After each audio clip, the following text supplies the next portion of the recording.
So hey guys, welcome back. Today we are going to learn how to handle the delete request from the users. In the previous lectures or tutorials, we have learned how to handle the read request, that is get, and how to update the data using the put request, and how to create some data in our database using the post request. And now let's create another method that will handle delete request. So request.method.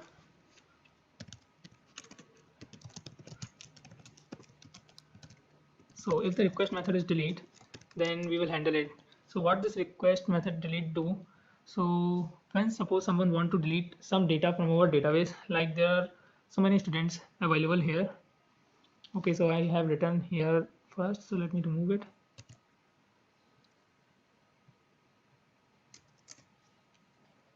So we have these following data and we want to delete some data using a request. Let's say we want to delete this data, then we will provide that ID in our request in the JSON body, and we will fetch that here in our method. So let's create it. So if request.method equal delete, then we will fetch the JSON data which is coming with the JSON data body. So JSON data equal request dot body. So this request dot body contains the JSON data which will get assigned to this JSON data. Now we will convert this JSON data into the stream. So for converting this into the stream, we will use io.bytes io. So io.bytes io, and here we'll provide the JSON data. So this will convert our JSON data into the stream, and then we can convert this stream to the Python data. So Python data equal JSON parser dot parse stream. So now we have our Python data. So we will get the ID from this Python data using Python data dot get ID. So if ID is not in the JSON data, then we will assign none to this ID, and we will check if ID is not none. Means if the ID is not none, then we will fetch the student. stu equal student dot objects dot get ID. So the student with ID that is in the request will get assigned to this student, and we want to delete this student. For deleting the student, we use stu dot delete. So this will delete the student with that ID, and we need to handle this if student does not exist with the ID. So we will try this, and we will put this into the try except block for handling this. So try except with, and then student dot does not exist. So if this kind of error raise, then we will handle this error. So we will return a response res, and here we will provide a message. So here we will write student with this ID does not exist, and we will convert this into the JSON data using the JSON renderer.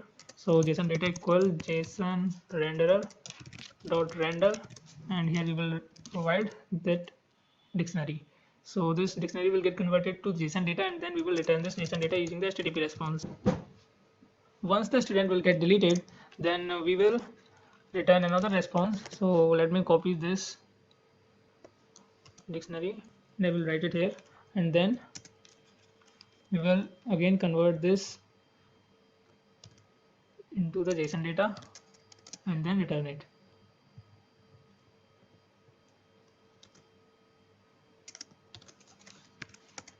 So instead of ID does not exist, we will say student has been deleted successfully. So, and we have returned this in the form of JSON data.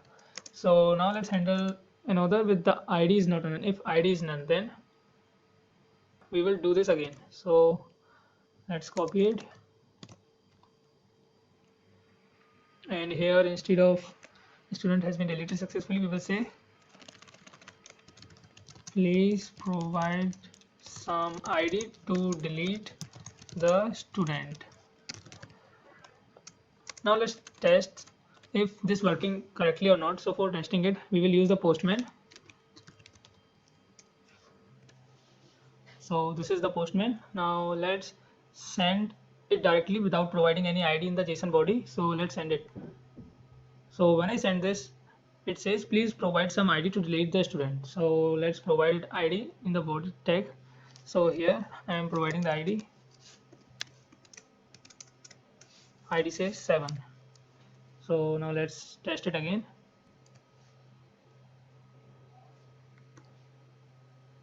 So when I send this, it says student has been deleted successfully. Now let's check if it has deleted or not.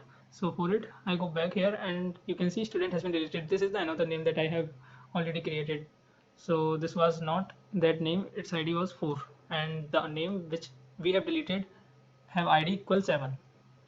So in this way you can create a delete request and you can handle this in Django REST framework. So we have completed our complete CRUD. So what we have did, we have handled the read operation using the get, create operation using the post, and update operation using the put method, and for deleting we have used the delete operation. So thanks for watching this video. We will learn how to validate our data in REST framework in the next video.